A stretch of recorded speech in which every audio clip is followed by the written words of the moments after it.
Welcome to the G3C 122nd today. Let's get right to it, shall we? It just tastes good to me.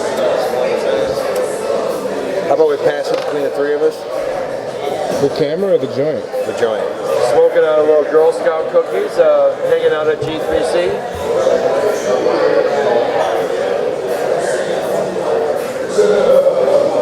What are you smoking, George? Girl Scout cookies? Girl Scout cookies. Girl Scout cookie at table 21. Have a little fun. Thanks, guys. Enjoy your day. What had happened was, I met this girl in Mexico. What are we smoking today? Strawberry Death Star. Yeah, I'm here to smoking an extendo right here. That was a good old session. That's how we do it here every day. Gotta have a heyday. We got Gorilla Glue 4 too. As you see, we smoking blunts and paper. You don't discriminate. To it. We dedicated to it. Super strong OG18. What you smoking on? Whatever you guys are smoking. What you got? There you go. Cameraman. Cameraman, baby. Might as well. And the host. Candy makes you dance. Thanks, guys. No problem. Ready? Yeah. Smoking on some Nelgrum Death Star with some Cornbread OG, Tahoe OG.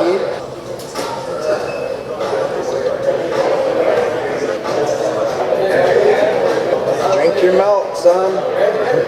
Drink your milk. Oh, I hope you enjoyed this segment of What Are You Smoking Today? I'm Brian Orr, and this is G3C's 120 Seconds. All right, and this is the Genesee County Compassion Club show. Hey, wanted to rerun that for you guys because it was an awesome clip, and I just couldn't help but share it again with you. And for those of you who didn't make it to the end of the last podcast, maybe you missed it or whatever. But hey, welcome to the show. It's good to be back here in the studios. Thank you, John, for letting me be here. John is that way.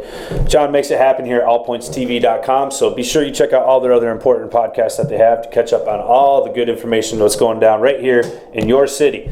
But hey, welcome to the club. Welcome to the show. Thanks for being here today. I got some news and information I want to share with you, let you know what's happening at the club, let you know what's going on with medical marijuana and what's happening in your state.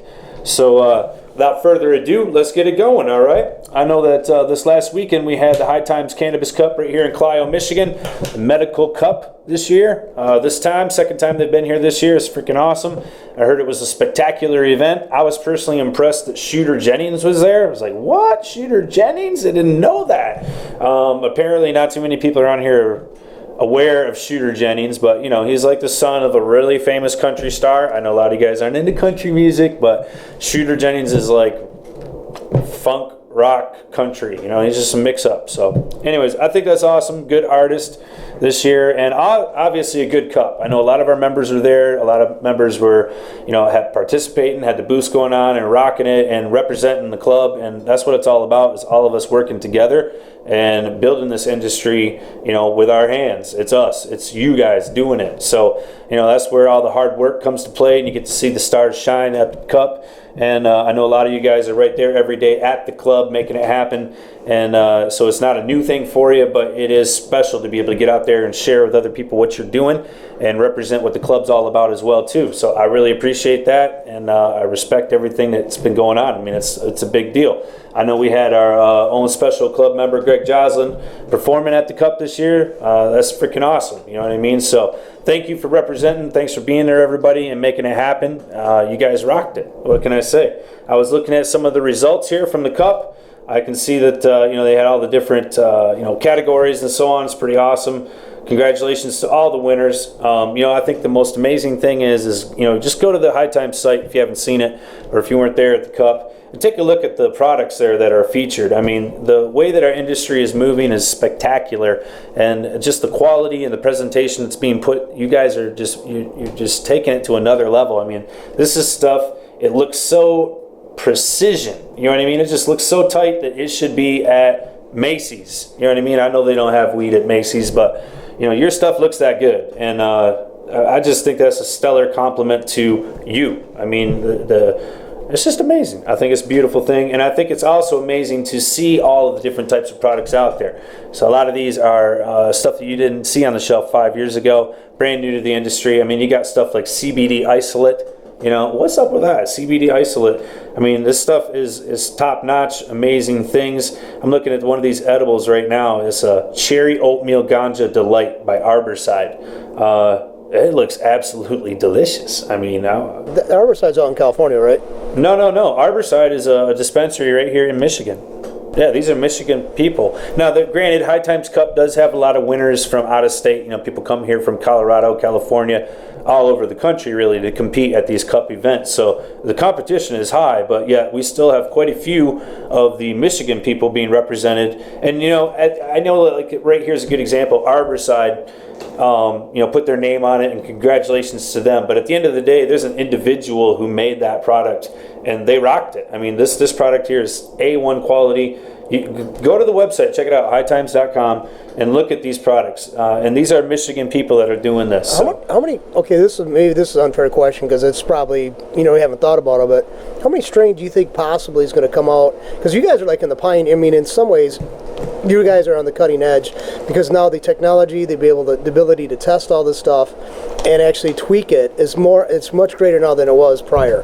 But so I mean, it's like, how many do you think strains could be actually developed? I mean, would you want to hazard? I think the answer to that question, honestly, John, is it's unlimited. It really is. It's unlimited. And the neat thing about it is that ability to create the new thing is right there in front of everyone. They can take something that hasn't been combined before. Everybody's working with unique features, especially when it comes to genetics. You know, and a lot of times in the garden, that particular garden will make the difference of that product. You know, how it's being cared for by that caregiver makes the difference. And, you know, you can oftentimes take the same strains and have two different people produce them and come back with, you know, viably different products. So it really is neat to see the individual care that goes into these. You know, like a shout out to Captain Kirk. He got first place, best edible. He's a club member. He's an amazing man, friend of mine. He's got Captain Kirk's Key Lime Ganja Pops. It's in like a zipsicle type packaging. You know, it looks like one of your frozen icy sticks. You know what I mean? And look at that. I mean, it's an easy, nice product to consume. It looks delicious. There's another one, Paul's Popcorn. Obviously, it's popcorn, but by Mitten Mama Meds. I mean, it looks like something you go buy up at the, what's that chocolate place up there at Birch Run at the Outlet Mall? You guys know what I'm talking about. I can't think of it right now. Godiva or? No, not Godiva. They sell a bunch of it's like chocolate-covered popcorn and stuff like that. Oh, yeah. I don't think I've ever been. Yeah, but anyways, I mean, this stuff looks like that. You know, and kudos to these people that are putting their heart and soul into these products, you know, into their work, and it's being showcased here. So I think that's just a beautiful thing. And I know a lot of you guys are club members, and I know that the stuff that I see in the club every day is kind of like a mirror image of what's going on here on these photos. So kudos to you guys. Great job. Thank you for representing. And all I can say is like, let's see more of it. You know what I mean? Keep it going. Because I'm interested and excited to see what's going to be happening next. What is the new next hot strain that's going to come out? Nobody knows. But it's out there somewhere. We just haven't found out about it yet. You know what I'm saying? All right, let's move on. Important stuff. I want to get to this so that you guys don't miss it because you need to know what's up. There was a Court of Appeals decision that came down here just this last week, right here in Michigan, that is directly talking about our Michigan medical marijuana law. So this decision came as a result of a case, of course. A gentleman in Grand Rapids charged with illegally operating a drug house, you know, all this, that, and the other, the thing that they do to caregivers. This gentleman was a caregiver. He was a caregiver for 2 people. Apparently, he was allowed to have up to 24 plants. His name is Lorenzo Ventura. You can go to 13 News Now and check it out yourself. Anyways, this gentleman, he was, in 2014, police raided his home, seized 21 marijuana plants and 22 clones. He was charged with the delivery and manufacture of marijuana, which is a 4-year felony. Basically, the case went and he tried to say that the clones that he had, the 22 clones, didn't count. So that was really pretty much his argument. He said, I'm not counting these as the 24 that I'm allowed to have. I only have 21 plants.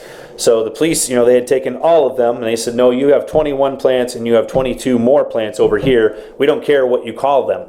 And the case went through, district and so on, and moved on up, and then it went to the Court of Appeals. Court of Appeals courts came back with their decision and basically said that, let me cut to the chase here. It says here basically,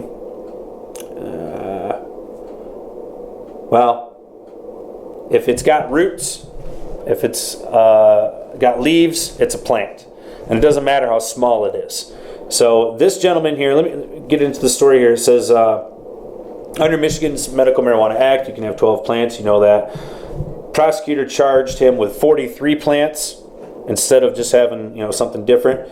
And the Kent County Circuit Court Judge Donald Johnson, who presided over the bench trial, actually disagreed with the Court of Appeals decision and said that the plants were too small and undeveloped to constitute being a marijuana plant. However, the prosecutor felt differently and went and pressed it to the Court of Appeals.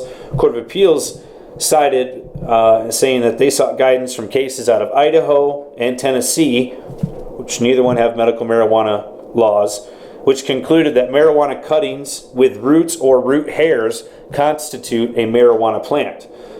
Grand Rapids officer involved in the Ventura bust testified that the clones he pulled out of the growing material had hair-like fibers growing off the main root, with those fibers visible to the naked eye. And basically, this gentleman was convicted of marijuana charges and placed on probation for 2 years. And he was just discharged from probation in April. So apparently, this trial's been going on a couple of years, and he's been probation since. But at any rate, that's what the Court of Appeals said. So if it's got roots or hairs coming off from the cutting, then it is a plant.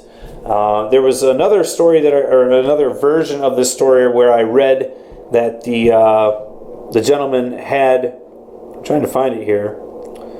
The material that they pulled these plants out of was actually soil. So, I don't have a picture, unfortunately, to describe or show better what this gentleman had, because now we're starting to get technical, and that's something that we need to consider. So obviously, if you've just taken a cutting right now from a plant, it doesn't have any roots, clearly. And it's going to take, anywhere from a week to 3 weeks to develop roots. So there's going to be a time period in there where it doesn't have any hairs, it doesn't have any roots, and then there's going to be a time period where, boop, all of a sudden it does. And those of us who've been doing this for a while understand and know that this can happen in a time period of 8 hours, 12 hours. If we're looking for something such as described as hairs, which would technically be a node, I'm assuming, but I don't want to put words into the mouth of the judges. But at any rate, that's what they're saying. Unbelievable. This is, I don't have a problem personally with what they're trying to say. I have a problem with the way that they're going at it and how they're describing it, because they're really not getting technical enough. They're not even using actual, botany type terms to be technical on this. And furthermore, they're using laws or cases from states that don't even have medical marijuana laws. So, there was some type of description case, whatever, going on where they were able to reference these cases in Idaho and wherever else it was. And basically, they're using that as a guidance to set forth here in Michigan what's going to be described as what is a plant or what isn't. And I think that's just preposterous. They don't have medical. Why don't we look at what's gone on in states that do have medical marijuana, or states where it's legalized? Let's see what they're doing currently to decipher. Surely you understand that in Colorado, where it's legal, they have tight regulation and they're overseeing exactly how many plants they're allowed to have. Surely they have a pretty clear description about what is a plant and what isn't. Why aren't we looking at that? Instead, we're digging up some kind of case law out of Idaho? Come on. It's ridiculous. And then you turn around and say hairs. Well, I'm sorry, but roots are not hairs. It's not a technical botanistic type term. It doesn't have any place in horticulture. It does hairs, but not when we're talking about root structure.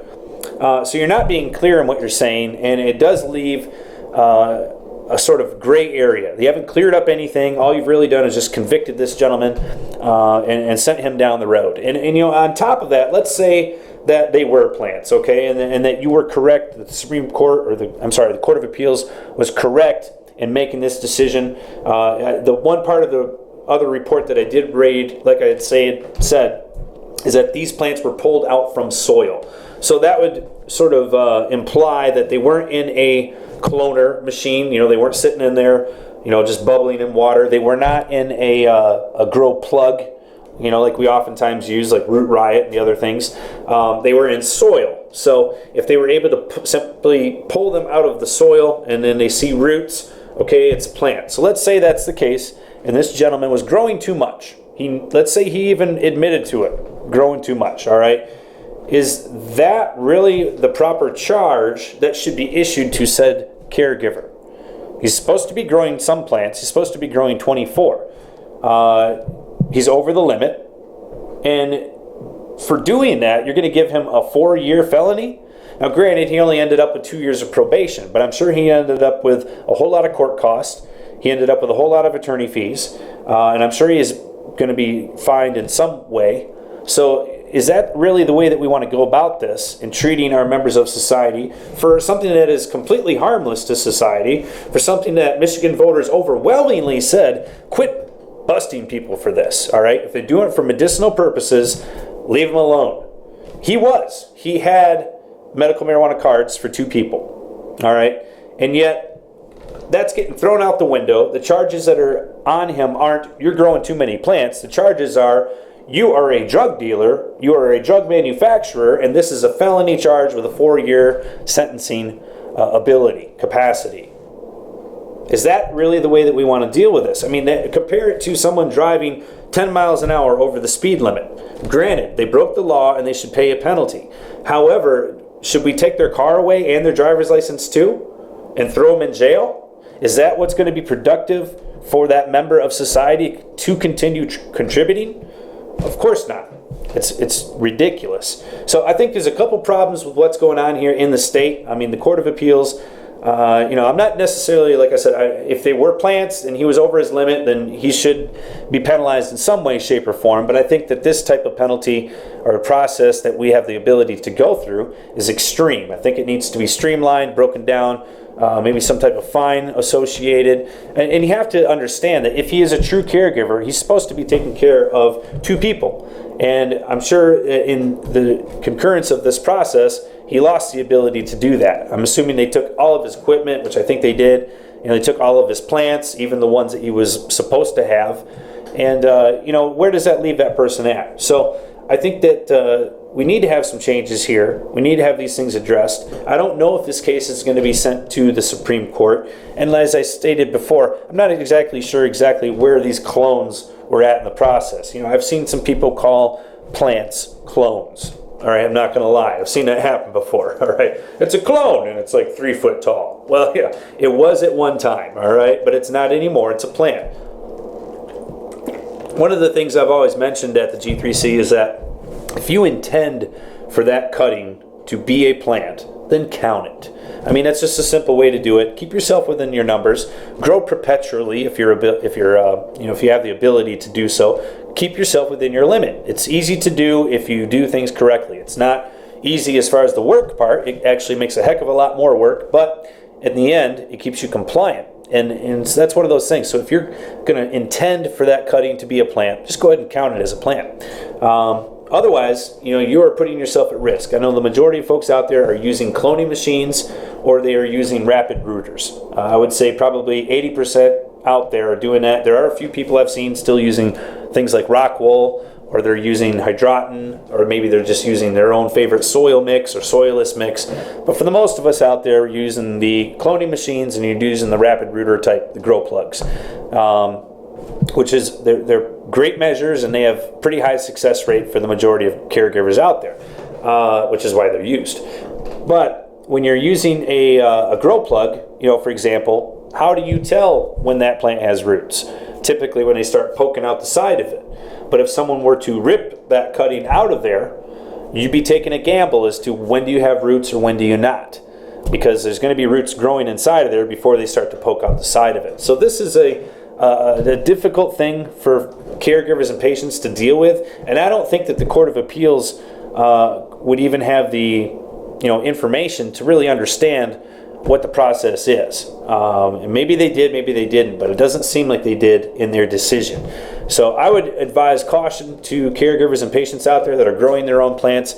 Make sure you stay within your numbers. If it has roots, it is a plant, according to the courts. So we have a very clear definition now, and for those of us that were wondering, well, there's your clarity. I mean, if it's got roots, it's a plant. Which technically that's right. I mean, if you look up most things in your botany journals and so on and so forth, I mean, when it's got roots, it's pretty much a plant. Now the debating part is okay, if you're going to count a node, which that still needs to be propagated before it's going to become a plant. So there's some gray area in there, and so it's going to be tough for you.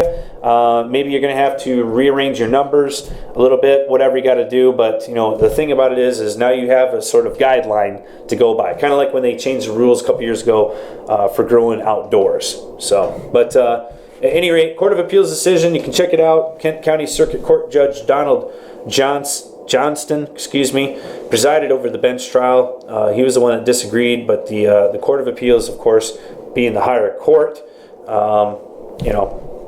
that's going to be the rule of law unless it's challenged. And as I said, at this point, we don't know that it's going to be challenged at all. If it is, it doesn't matter. This stands until that's overturned. So here we go. All right. Speaking of court stuff, I want to bring this up on the program today. The MI legalized ballot petition proposal for legalizing cannabis for adult use, it is still being fought. All right, the attorneys that are put this together and the group of people that are supporting it are very much still in the fight and in the thick of this, and believe that they will be able to get this on the ballot. So don't count it out yet. Keep your ears open. You might hear about something like that on NPR, local news channel. These guys obviously are really trying to push the bounds of our democracy, and it's not about legalizing cannabis at this point. It's about protecting what people want to do. And if you look at the ridiculousness of the process that goes along with collecting ballot signatures, you'll understand what I'm talking about. And what we want to have, I think what the majority of us here in America want to have, is a true democracy where the people have the ability to actually change government if they need to, invoke laws if they need to, if the government isn't already doing it for them.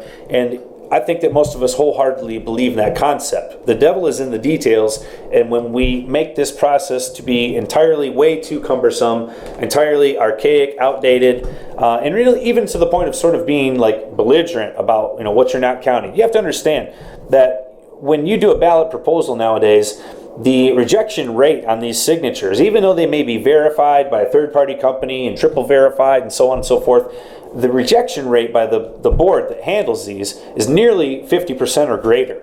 So for every 2 signatures that are collected out there, and somebody says, yeah, I believe in that particular concept, I want that to happen, and they sign their name to it. That's one of the cores of our democracy here in this country. I think most of us feel that we should have the access to be able to do that. So how did you like knowing that when you do sign your name to that, there's only a 50% chance that your name's actually going to get counted?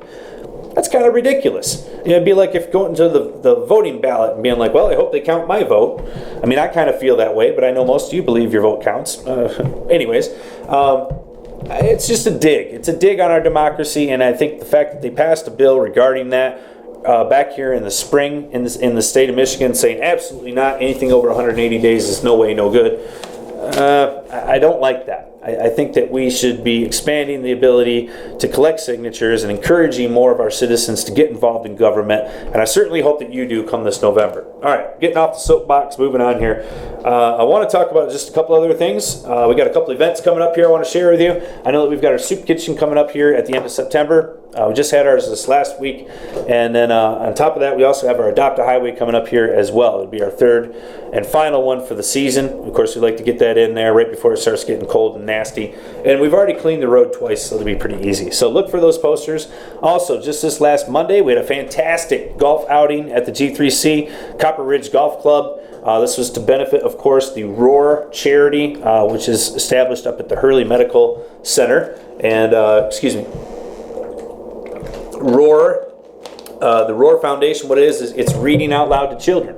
And that's what these guys do, is they go in, they get books, and they spend time with kids that are stuck in the hospital when they don't have a parent around, or maybe the parent isn't able to be there, or maybe give the parent a break. This is a beautiful program. It's personal contact, which is what we need in this world. We need to have more of it, interaction, face-to-face time, and reading to children is incredibly important, and it's to their development and to their character. So this is a fantastic program.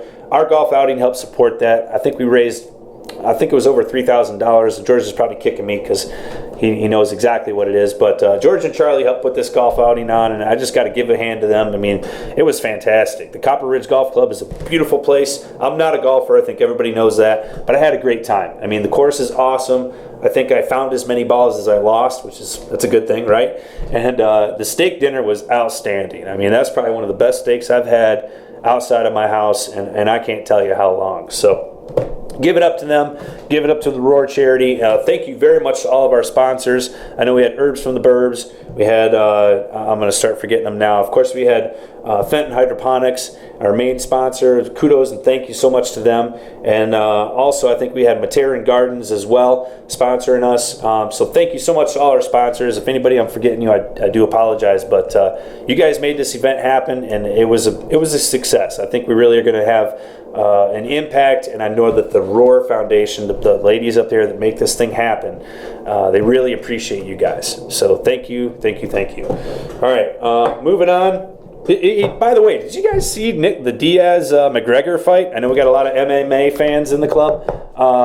Anyways, I'm not going to talk about the fight. What I want to talk about is the fact that Diaz was smoking a CBD pen after the fight in the press conference. I mean, he's just sitting there puffing away, and they're like, what are you smoking there? And he's like, CBD oil. You probably don't know what that is. So I heard he got sanctioned. I don't know if that's true or not, whatever. But I did see him smoking the CBD pen at his press conference. He's like one of the first professional athletes I've seen to use that kind of product in public right after the event. Kudos to him. I think it makes perfect sense. For those of you that don't understand, cannabis can be extremely effective, extremely valuable, and it does not have the same kind of side effects that a lot of the other sports medications have. When you talk about muscle relaxers, painkillers, I mean, these things come with side effects. And, cannabis doesn't. I mean, it might make you hungry, it might make you cotton mouth, you might get sleepy, but, compared to what these other things out there do, it's nothing. And the relief is way better. I mean, it allows you to take your mind off it, and provides the level of comfort that people are looking for. So I think it goes hand in hand with sports. I hope to see more people utilizing something like a CBD oil. For those of you that don't know, CBD oil, if it's a true isolate, like what we were just talking about at the High Times Cup, it's not going to get you high. It only has CBD type cannabinoids in it, which is purely for anti-inflammation, pain relief, and a whole host of other types of medical ailments, but it does not have a high. There's no psychoactive effect like that whatsoever, as long as there's provided no THC still attached to it. Now, can a person who doesn't have a medical marijuana card in Michigan use that kind of stuff? Or no, CBD is still a cannabis. It's still a cannabinoid. It still comes from the plant cannabis. There's a lot of people that are trying to say, like, oh yeah, that stuff's legal because it doesn't get you high. That's BS. CBD is still on the list right next to THC. Okay, marijuana is on the list. So Schedule 1, you Schedule 1, you're done. You know what I mean? And we need to get marijuana rescheduled. But until it is, it doesn't matter. All right. So yeah, CBD oil is still illegal. That's why I was saying I think he got a sanction or something like that. But I think that is showcasing that there are people out there, a whole lot of them out there that want to have healthy, active lifestyles, and they still use cannabis. So believe it or not, just because you're a cannabis consumer, because you're a patient here in Michigan, it doesn't make you some kind of couch potato or a slacker. It provides you relief, and you can help break the stereotype by showing it different. And Diaz is one of those people, obviously. Matter of fact, I know a lot of guys that smoked weed since they're teenagers. And a lot of those guys, if that's all they're doing, and I know a couple of them that's all they do. They don't do pot. I mean, they do weed. That's it. They don't do Right, drinking. no alcohol, not drinkers. They look much younger than their contemporaries. Oh, I mean, much younger. I mean, we're talking 20 years younger in their appearance. Wow. And so, I mean, I've known several like that. So, I mean, it's... Maybe that's just because they never grew up, John. Well, They're immature. Another thing is, too, though, I think it does... Well, alcohol drains you. I mean, it Oh yeah, it drains... no, alcohol is a terrible drug. There's no comparison between cannabis and alcohol. And None. I don't smoke weed. I do drink on occasion, but I mean, I don't. I think there's an evil to it.